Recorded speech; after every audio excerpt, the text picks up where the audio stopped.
d'amitié et de coopération se renforcent entre le Maroc et le Burkina Faso. Le renforcement de cette coopération va bientôt se traduire par l'exemption de visa entre les deux pays. Le ministre des Affaires étrangères Alpha Bari, qui est en visite d'amitié et de travail à Rabat, en a parlé avec son homologue marocain. Depuis le 22 mai dernier, c'est la course pour les dépôts des dossiers de candidature au concours direct de la fonction publique session 2017. La délivrance du ticket d'arrivée et l'ouverture des inscriptions en ligne sont les principales innovations cette année. Comment sont-elles appréciées et mises en œuvre? Éléments de réponse dans cette édition. À l'international, l'Organisation des Nations Unies vient de publier son rapport sur les crimes commis en Centrafrique. Ces crimes ont principalement pour nom viol collectif, massacre des populations et incendie de villages entiers. Ce rapport concerne la période 2013 à 2015. Mesdames, Messieurs, bonsoir. Merci de nous suivre. Tout d'abord, nous prenons la direction du palais de Kossiam, où le président du Faso a reçu aujourd'hui Sika Kaboré, pas en tant que son épouse, mais en tant que nouvelle ambassadrice de bonne volonté du comité interafricain sur les pratiques traditionnelles néfastes à la santé de la femme et de l'enfant. Sika Kaboré est donc allé présenter sa nouvelle mission au chef de l'État. Rochmar Christian Kaboré a également reçu les start-up d'Afrique et de la diaspora. Plus de précisions avec Mathias Rabo et Draman Guéné. Nommée hier ambassadrice de bonne volonté du comité interafricain sur les pratiques traditionnelles ayant effet sur la santé des femmes et des enfants, Sika Kaboré est venue présenter sa nouvelle mission au président du Faso. Par la même occasion, lui présenter Madame Namhi Kim, présidente de la Fondation internationale Women Peace Group, qui est originaire de la Corée du Sud et qui est également ambassadrice de bonne volonté du CIAF pour l'Asie. Dans la foulée, ce sont les start-upers d'Afrique et de la diaspora qui sont reçus par le président du Faso. Après le succès de leur sommet présidé par Rochmar Christian Kaboré, ils sont venus lui traduire leur reconnaissance et lui soumettre les recommandations issues de la rencontre. La mise en place d'un incubateur multisectoriel, qui sera basé au Burkina Faso avec des branches sur toute l'Afrique. Donc, ceci participera à faire du Burkina une des capitales africaines des startups. Une initiative qui pourra favoriser l'éclosion d'entreprises à même de lutter contre le chômage des jeunes. Avant de se rendre au palais de Kossiam aujourd'hui, c'est hier soir que Sika Kaboré a été officiellement installée dans ses nouvelles fonctions. Ambassadrice du comité interafricain de lutte contre les pratiques traditionnelles qui affectent négativement la santé de la femme et de l'enfant, elle a pour mission de mener le plaidoyer auprès des décideurs au plan national et international. L'un des premiers défis, c'est d'atteindre l'objectif à zéro des mutilations génitales féminines. Kwale Nebié et Marguerite Douaniou.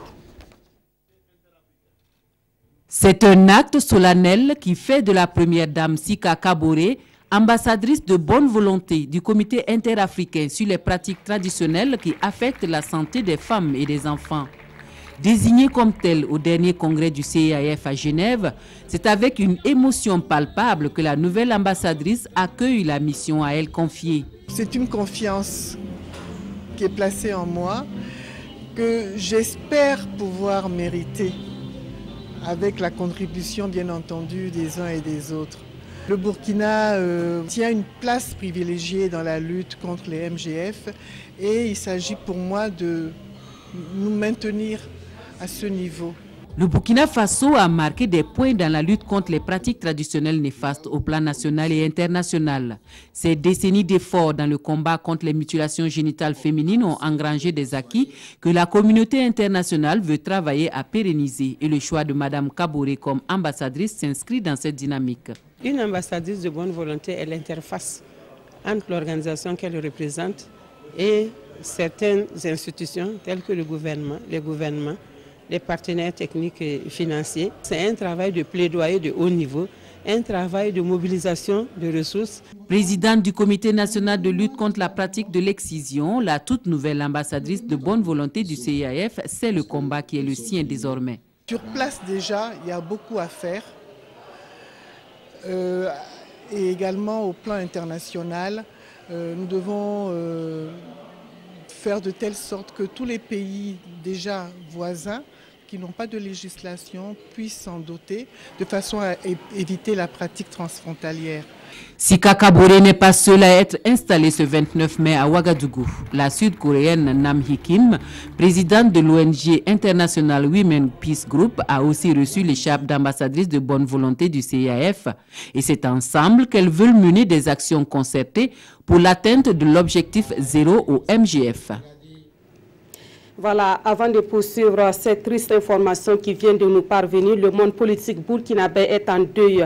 Valère Sommé n'est plus homme politique connu pour ses idées fortes. Il est l'un des grands acteurs de la révolution d'octobre 1983 au Burkina Faso. Socio-anthropologue de formation, il a été ministre de l'enseignement supérieur et de la recherche sous Thomas Sankara. Écrivain prolifique, il est l'auteur de plusieurs œuvres célèbres, parmi lesquelles L'espoir assassiné, Les nuits froides de décembre, L'exil ou la mort. Valère Sommé est décédé aujourd'hui à l'âge de 67 ans en France où il était hospitalisé pour des soins. Décès confirmé ce soir même par sa famille et plusieurs autres sources. Il y a quelques semaines, il était l'invité de votre émission Sur la brèche avec Jérémy Koulibaly. Nous allons revenir sur cette triste information dans nos prochaines éditions. À la primature, le chef du gouvernement a échangé hier avec le directeur régional de plan international pour l'Afrique de l'Ouest et du Centre. Les échanges ont porté sur les actions menées par Plan International et ses projets pour les 5 années à venir au Burkina Faso. Après le Premier ministre, le directeur régional de plan international pour l'Afrique de l'Ouest et du Centre est allé échanger sur le même sujet avec le président de l'Assemblée nationale. On fait le point avec Pawadrogo Jean Songo, Mariam Daou et Mounira Keri. Le directeur régional de plan international pour l'Afrique de l'Ouest et du Centre, chez le Premier ministre Paul Kabatieba. Cela fait 40 ans que cette ONG intervient au Burkina, 40 ans d'engagement dans la promotion et la protection des droits des enfants présentés au chef du gouvernement burkinabé. Nous sommes arrivés échanger avec lui sur les interventions que nous avons pu faire au niveau du Burkina Faso. J'étais sur le terrain hier dans la zone de Kaya et j'ai vu encore les nombreuses choses et j'étais fier de voir tout ce que Plan International est en train de faire pour l'émergence des femmes, des enfants et de la jeune fille en particulier. Autre point abordé au cours de cette audience, la stratégie 2017-2022 de Plan International. Une stratégie qui ambitionne impacter plus de 100 millions de filles à travers le monde d'ici les 5 années à venir. Après le Premier ministère, la délégation de Plan International est reçue ce mardi par le vice-président de l'Assemblée nationale. Rotimi Diosaya souhaite une alliance entre l'ONG et l'Assemblée nationale au profit du respect des droits des enfants au Burkina. Autre point de l'actualité, bientôt il n'y aura plus de visa entre le Burkina Faso et le Royaume du Maroc.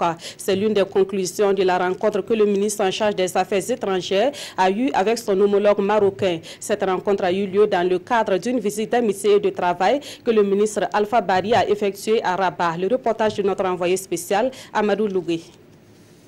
Les deux chefs d'État, marocains et burkinabés, l'avaient décidé ensemble à Marrakech. Aujourd'hui, les deux diplomates annoncent officiellement la nouvelle, la suppression du visa d'entrée dans les deux pays. Nous avons discuté, conclu la suppression des visas entre nos deux pays et nous attendons un moment encore plus solennel, peut-être avec les deux plus hauts responsables pour pouvoir le signer.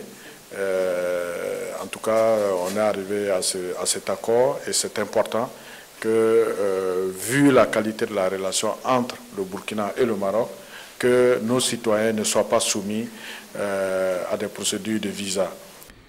Les chefs d'État de la CEDEAO doivent statuer sur l'entrée ou non du Maroc au sein de l'organisation régionale.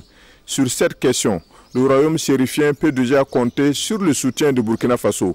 Nous appartenons au même espace et donc le Burkina s'est dit très disposé à examiner donc la question de l'entrée du Maroc à la CEDEAO.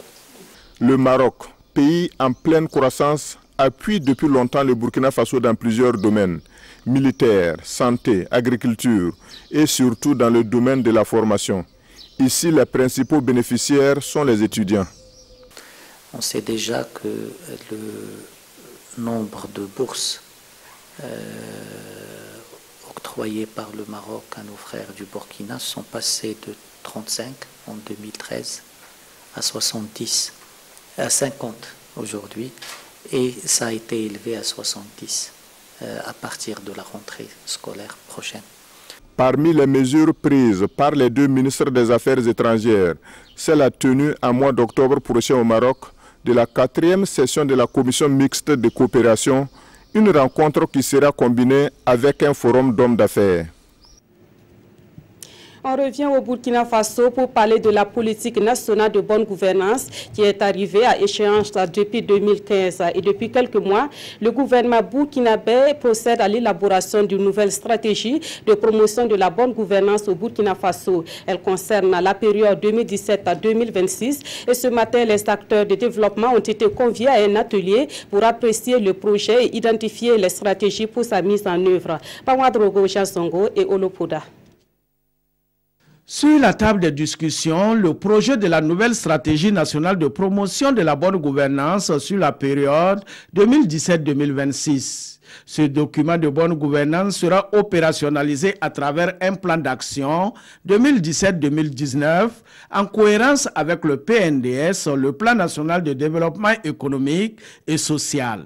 Cette stratégie s'inscrit essentiellement dans une approche du faire-faire, en ce qu'elle donne les grandes orientations, les règles et les principes de bonne gouvernance à respecter et à promouvoir par tous les acteurs étatiques et non étatiques dans la mise en œuvre des actions de développement. De ce point de vue, la SNPG a pour ambition de se positionner comme le cadre général de référence et le socle des stratégies sectorielles en matière de promotion de la bonne gouvernance au Burkina Faso. Promotion de la primauté du droit, de la transparence, renforcement de la participation et de l'équité et lutte contre la corruption sont les bases des principes de la bonne gouvernance contenus dans ce nouveau référentiel. Un référentiel soumis ici à l'appréciation des composantes de la société burkinabé et des partenaires techniques et financiers. Faire du Burkina Faso un état de droit fondé sur des institutions fortes, le gouvernement y tient. Et le consensus recherché à travers ce cadre d'échange est l'expression de sa volonté d'impliquer tous les acteurs de développement à la construction nationale. Et l'on ne saurait parler de bonne gouvernance dans un contexte où la corruption demeure une triste réalité. La lutte contre ce phénomène nécessite un dispositif juridique et institutionnel approprié. Au Burkina Faso, ces dispositifs existent, mais ils contiennent malheureusement des lacunes qui devront être décelées lors d'une rencontre débutée ce matin à Ouagadougou. Amadou Ilboudo, Zubavia David Dabiri.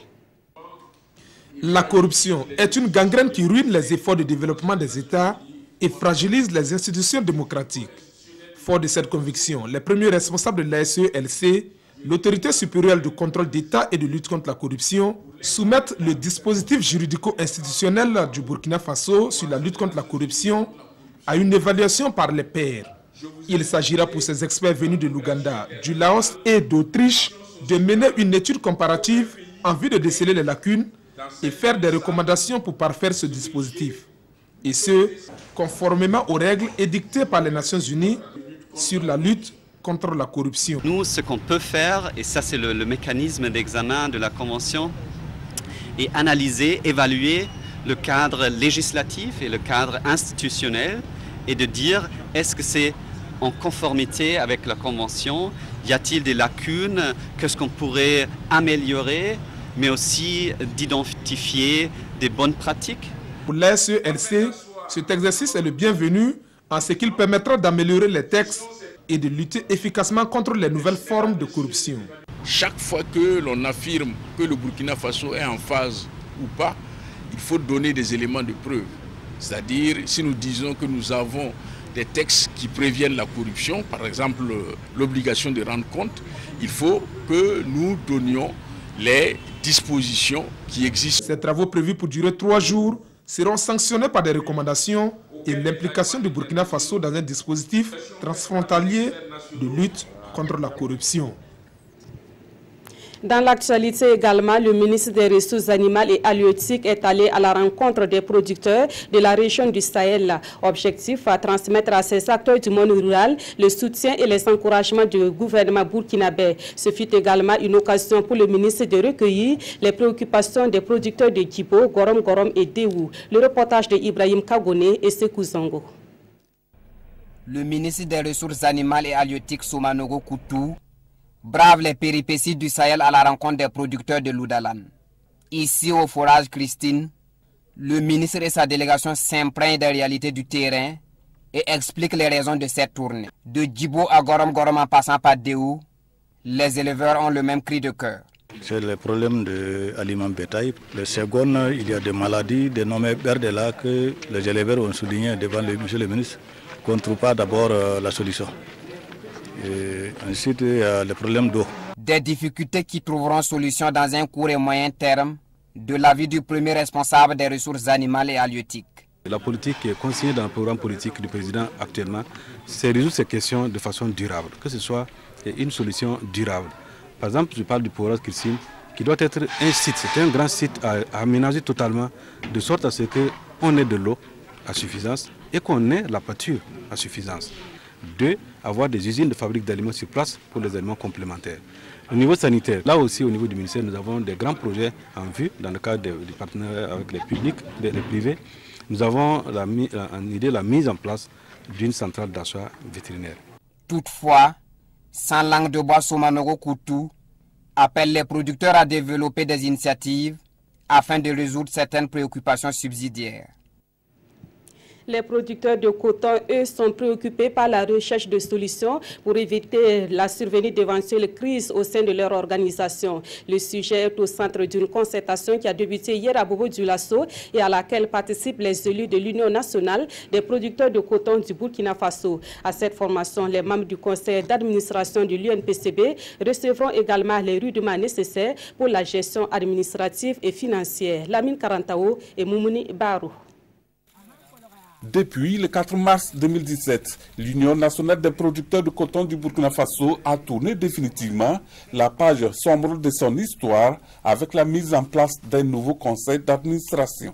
Aujourd'hui, l'heure est à la relance des activités au sein de l'institution et l'ONG catholique Relief Service est là pour renforcer la capacité des élus dans une perspective de redynamiser la filière coton. Catholique Relief Service a mis en place en rapport avec l'UNPCB un projet récolte dont les objectifs concernent à augmenter le revenu des agriculteurs.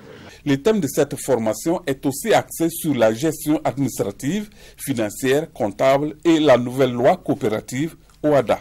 Pour les élus de l'UNPCB, cela ne peut que les réjouir et les préparer à mieux agir. C'est un thème qui répond effectivement aux besoins de l'UNPCB, surtout dans un contexte où les organes ont été renouvelés en fin février dernier. Il est important que les nouveaux élus soient outillés afin que dans la gestion de l'organisation, cela puisse vraiment s'améliorer. Cette formation qui s'étale sur 3 jours devrait améliorer la gouvernance au sein de l'Union nationale des producteurs de coton et aussi améliorer la complémentarité entre le conseil d'administration et les techniciens dans l'intérêt d'augmenter les revenus et la résilience de la population. Autre point de l'actualité, depuis le 22 mai dernier, c'est la course pour les dépôts des dossiers de candidature au concours direct à session 2017. Pour faciliter l'opération, le ministère en charge de la fonction publique a introduit 2 principales innovations. Il s'agit de la délivrance du ticket d'arrivée et de l'ouverture des inscriptions en ligne. Comment ces innovations sont-elles mises en œuvre et comment sont-elles appréciées par les candidats? Élément de réponse avec Koussoun Koulibaly et Omar Zambri. Depuis le lancement des dépôts de concours, Herman Toé n'a pas du tout chômé. Il a déjà déposé ses dossiers pour 6 concours.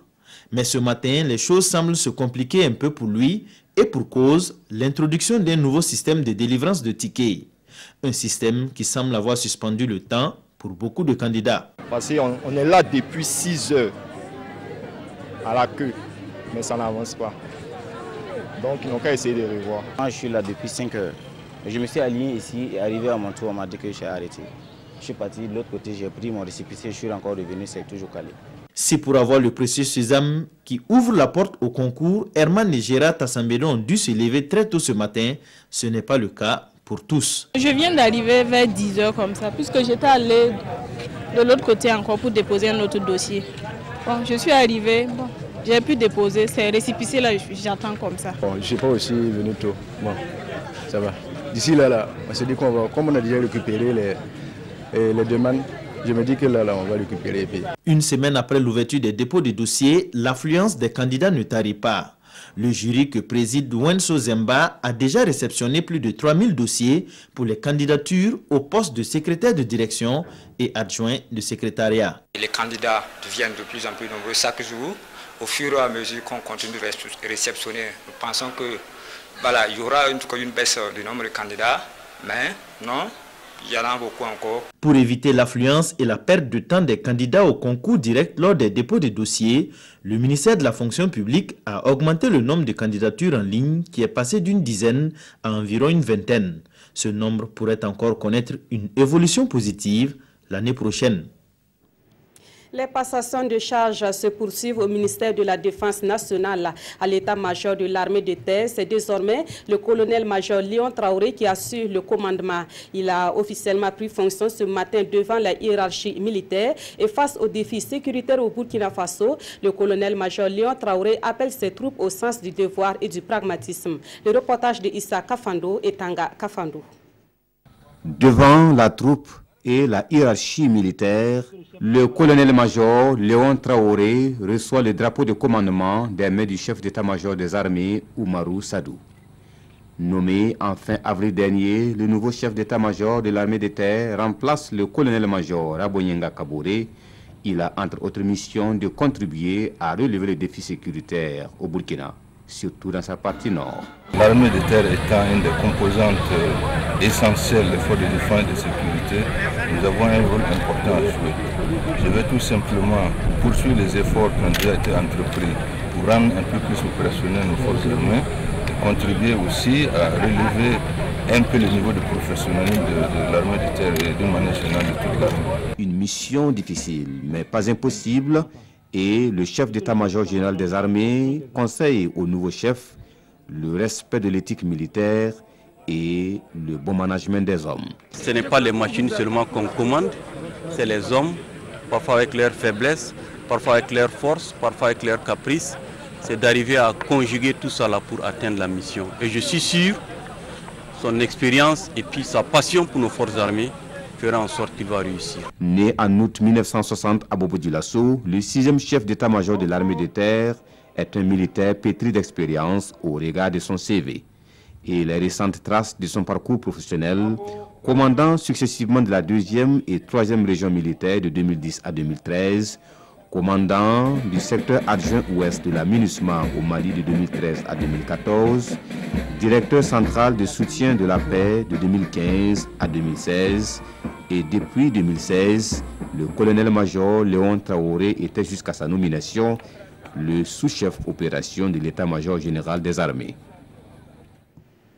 Les membres du comité d'organisation de la Nuit des Galiens édition 2017 ont été installés hier. Ils sont chargés de réussir la 20e édition de cet événement organisé pour reconnaître le travail et le mérite des acteurs de la presse burkinabé. La compétition des prix Galiens connaîtra son épilogue le vendredi 9 juin prochain à la salle des banquets de Ouaga 2000. Nongba Kouda, Nathalie Sawadgo, Nabaloum.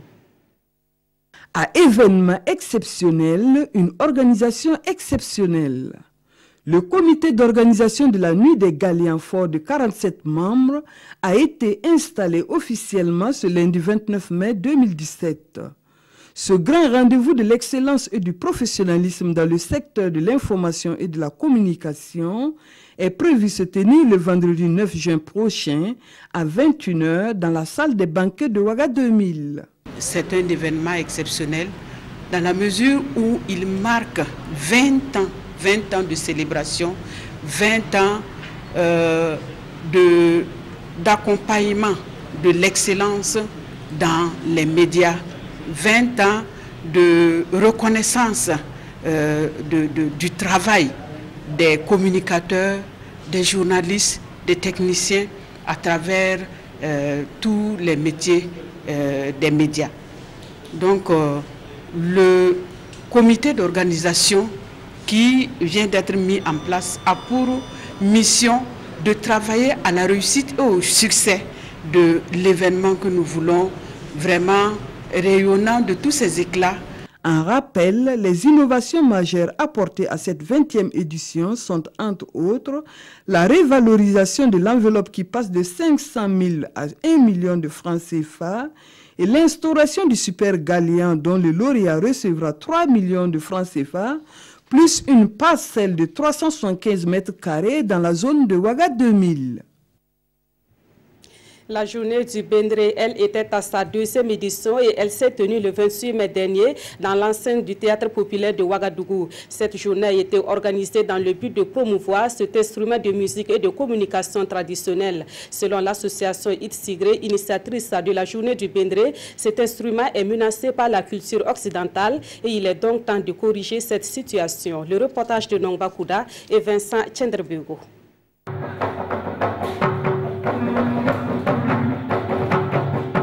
Pérenniser la culture du Bendré au Burkina Faso, c'est l'objectif visé par l'association Itsigré.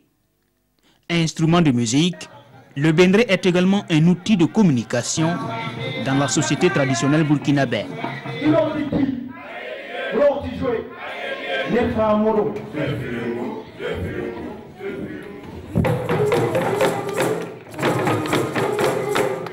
À travers cette journée du Bendré, l'association Itsigré, qui veut dire nos coutumes, entend faire connaître aux générations actuelles un instrument peu utilisé de nos jours.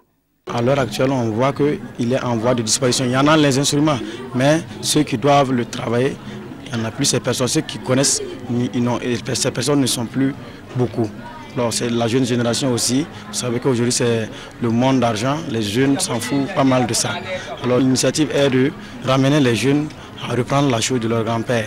Dans un contexte de mondialisation et de domination de la culture occidentale, la culture africaine et le Bendré en particulier peinent à occuper pleinement leur place.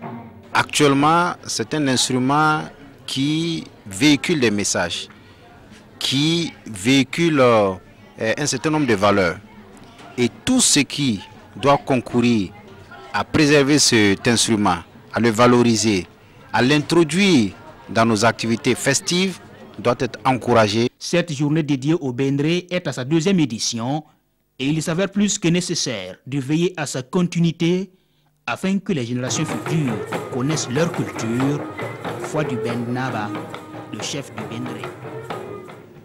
En sport, les étalons ont débuté leur stage de préparation pour les éliminatoires de la CAN 2019 au Cameroun. Pour l'heure, l'entraîneur Paulo Duarte ne dispose pas de tout son groupe, mais il est à pied d'œuvre pour réussir la première sortie des étalons. Et cette première sortie opposera les étalons à l'équipe angolaise le 10 juin prochain. Une des séances d'entraînement des étalons a été suivie par nos reporters Nongba Kouda et Jean-Modeste Ouedraogo. Rentrée de classe plutôt relaxe pour les étalons de Burkina Faso. Débuté dimanche, le stage se déroule sous un régime externat avec un programme assez souple pour la première semaine. Et on a divisé ce stage dans 2 phases. Un stage qui commence cette semaine, 6 jours. Un stage ouvert, on s'entraîne et chacun dort chez lui avec sa famille, son fils, tout ça. Et au 5, on fait un stage normal à porte fermée au hôtel et voilà, on va se trouver dans une semaine normale. Tout le groupe n'est pas encore au complet, mais on enregistre l'arrivée de nouveaux joueurs qui joueront pour la première fois au stade du 4 août. Anthony Koura, Dylan Ouedraogo, Stéphane Ki, Blati Touré ou encore Gafar Sima, Yaya Banoro sont bien présents aux côtés des plus anciens. Au nombre des anciens, le groupe enregistre le retour du capitaine Charles Caboret qui avait annoncé sa retraite internationale. Je me sens bien, c'est comme si je n'étais jamais parti. Bon, de toute façon, j'ai raté qu'un seul match contre le Maroc. Il y a de nouveaux qui sont là. Et le groupe vit bien. Après une saison pleine avec son club russe de Krasnodar, Charles Caboret se lance dans une nouvelle aventure avec les étalons. J'ai joué pratiquement toute la saison, j'ai joué tous les matchs et je me sens bien physiquement. Et terminer 4e, c'est un bon bilan. Alain Traoré, lui, n'a pas connu la même réussite avec son club turc de Kayserispor. Mais il n'exclut pas un départ vers le golf ou même un retour en France pour relancer sa carrière. Je vais changer de club, c'est déjà dans les tuyaux. Ben, rien n'est encore fait, mais j'ai des opportunités, que ce soit dans le Golfe ou un retour en France. Mais voilà, c'est des choses à étudier et puis on verra bien. La préparation a bel et bien débuté. Paulo Duarte attend tout son groupe en fin de semaine pour mieux fixer le travail. En actualité internationale, les Nations Unies viennent de publier un rapport sur les crimes commis en Centrafrique entre 2013 et 2015. Ces crimes ont été perpétrés par les différents groupes armés sur des individus et sur des villages entiers. La publication de ce rapport intervient au moment où la Centrafrique connaît une résurgence de violences occasionnant des milliers de déplacés. Les crimes les plus abominables commis en Centrafrique sont répertoriés dans un rapport publié par l'ONU. Villages entiers brûlés, viols collectifs, massacres, tortures. Plus de 600 violations graves des droits de l'homme commis par différentes milices ou forces armées sont détaillées dans ce rapport destiné à la Cour pénale spéciale en Centrafrique. Il s'agit de crimes commis entre 2003 et 2015. Parmi ceux qui ont commis ces actes horribles durant cette période, certains continuent de sévir, c'est évident. Même si les crimes qu'ils commettent aujourd'hui ne figurent pas dans ce rapport, nous allons continuer à les répertorier, à les surveiller très attentivement. La Centrafrique fait face à une résurgence des violences qui ont fait 100 000 nouveaux déplacés ces dernières semaines selon l'ONU. En 2013, le pays avait basculé dans le chaos, théâtre d'affrontements meurtriers entre chrétiens et musulmans. L'intervention de la France et de l'ONU avait permis un retour au calme précaire. On termine ce journal par l'actualité traitée dans la presse écrite. Les quotidiens de ce mardi se sont intéressés entre autres à la fin de la crise au trésor public. Voici la revue de presse signée Vincent Tchendrebego. Enfin, la fin de la grève des agents du Trésor. Les quotidiens parlent de la signature du protocole d'accord entre le syndicat et le gouvernement. Selon l'observateur Palga, le syndicat qui a signé le document avec le ministre de la fonction publique remercie le gouvernement pour avoir satisfait à quelques-unes de leurs revendications. Mais lesquelles, sur les 19 contenues dans leur plateforme revendicative, aucune réponse, et c'est comme si les deux parties n'ont pas intérêt à publier les différentes concessions. Y aurait-il eu des ententes gênantes au point que personne ne voudrait en piper mot? S'interroge l'Obs sur cet accord sous le manteau. Aujourd'hui, Ofaso semble avoir percé le mystère. Opérationnalisation des trésoreries principales, plan de carrière, audit des locaux du Trésor à Ouagadougou et Talazade, ce sont là les points d'accord, selon ce journal. Pas de statut autonome pour les agents du Trésor, souligne le quotidien. Le gouvernement trouve que les dispositions constitutionnelles ne le permettent pas, pendant que le SAC-TB parle d'opportunités, nous rapporte ce journal. Le rift, poil à gratter des souverains alaouites, titre aujourd'hui au Faso à propos de la grogne sociale qui monte dans cette ville marocaine. En effet, cette ville du royaume chérifien s'était proclamée indépendante en 1926 et s'est révoltée à 4 reprises, rappelle le journal. Et le roi Mohamed VI, qui a en souvenir la révolution chez le voisin tunisien, sait qu'il doit gérer avec tact cette sorte d'humeur berbère. Mais pour l'observateur Palga, dans un pays où la personne du roi est sacrée, il faudra bien plus pour faire vaciller le trône. Pour autant, Mohamed VI aurait tort de prendre ses alertes à la légère. Et je vous rappelle cette triste nouvelle qui est tombée ce soir. Le monde politique burkinabé est en deuil. Valère Somé n'est plus homme politique connu pour ses idées fortes. Il est l'un des grands acteurs de la révolution d'octobre 1983 au Burkina Faso. Socio-anthropologue de formation, il a été ministre de l'enseignement supérieur et de la recherche sous Thomas Sankara, écrivain prolifique. Il est l'auteur de plusieurs œuvres célèbres parmi lesquelles L'espoir assassiné, Le Nuit froid de décembre, L'exil ou la mort. Valère Somé est décédé aujourd'hui à l'âge de 67 ans en France où il était hospitalisé pour des soins. Décès confirmé ce soir par sa famille et plusieurs sources. Il y a quelques semaines, il était l'invité de votre émission sur la brèche de la RTB. Voilà, paix à l'âme de Valère Somé. Nous allons bien sûr revenir sur cette triste nouvelle au cours de nos prochaines éditions. Et c'est la fin de ce journal. Merci de l'avoir suivi. L'information revient à 22h30 avec Ruth Bini Ouattara. Merci de votre fidélité.